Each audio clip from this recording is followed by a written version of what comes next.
ராமராமா, மே மாதம் 19ஆம் தேதி செவ்வாய்க்கிழமை, அதாவது பௌம வாசரக, பராபவ வருஷம் வைகாசி மாதம் 5ஆம் தேதி, திருத்தீய திதி, மிருகசீரஷ நட்சத்திரம், மத்தியானம் 12 மணி 52 நிமிஷம் வரை, பின்பு ஆர்திரா நட்சத்திரம், திருதி யோகா, தைத்தில கரணம், பின்பு கரஜ கரணம். ராகு காலம் மதியம் 3 மணி முதல் 4:30 மணி வரை, யமகண்டம் கார்த்தாலும் 9 மணியிலிருந்து 10:30 மணி வரை. ஜாதகம் பார்த்துத்தான் திருமணம் செய்ய வேண்டுமா என்ற இன்றைய தலைமுறையின் கேள்வி சரியானதா? அதாவது ஜோதிஷ சாஸ்திரம் இது 2 வகை. பல ஜோதிஷம் அப்படின்னு ஒன்று, கணித ஜோதிஷம்னு ஒன்று. பல ஜோதிஷத்துக்குள்ளதான் இந்த ஜாதகம் பார்த்து பலனை சொல்றதுங்கிறது வரும். இது சாஸ்திரம் என்ன பண்ணும்? இந்த ஜோதிஷ சாஸ்திரம்னா சூச்சிப்பிக்கும், சம்பாவனான்னு சொல்லுவா. இப்படி கிரகங்கள் இந்தந்த நிலையில இப்படி இப்படி இருக்கு, இது நடக்கலாம் அப்படின்னு சொல்லும். இப்படிதான் நடந்தே ஆகும் அப்படின்னு சாஸ்திரம் சொல்லாது. ஏன் அப்படின்னா, பகவானுடைய அனுகிரகம், நம்மளுடைய தீவிரமான தர்மாச்சரணம் இது இருந்தது அப்படின்னா விதியையே அது மாத்திரும். பகவத் கிருபை ரொம்ப பெருசு, விதியை காட்டிலும் பெருசு பகவானுடைய அனுகிரகம்.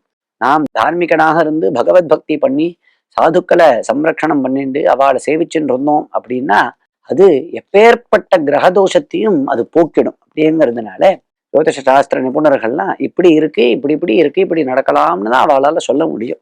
இப்போ இந்த ஜாதகம் பார்த்து கல்யாணம் பண்ணிக்கிறது தேவையா அப்படின்னா தேவைதான்.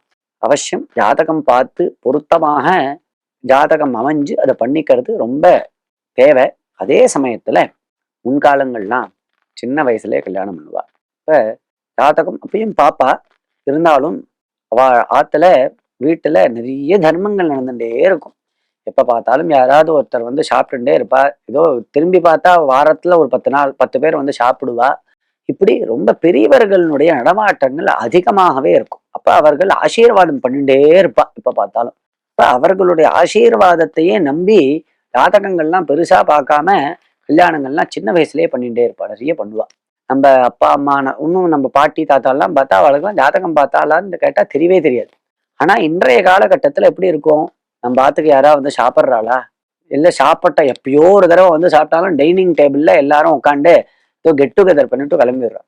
இப்போ அதித்தி பூஜைங்கிறது ஒண்ணு உண்டா?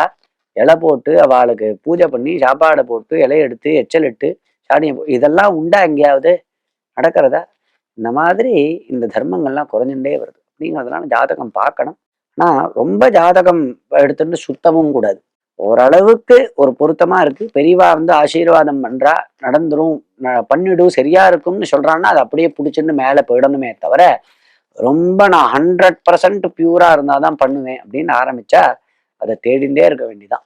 அதனால பகவத் கிருபையில ஜாதகமும் நன்றாக அமைஞ்சு நல்ல ஒரு குலத்திலிருந்து வதூவரர்கள் அமைஞ்சு விவாகங்களை நமது குழந்தைகளுக்கு காலத்துல பண்ணி வைக்கிறதுக்கு முயற்சி பண்ணி அதை நடத்தி வைக்க வேண்டிய பொறுப்பு அப்பா அம்மாவுக்கு இருக்கு.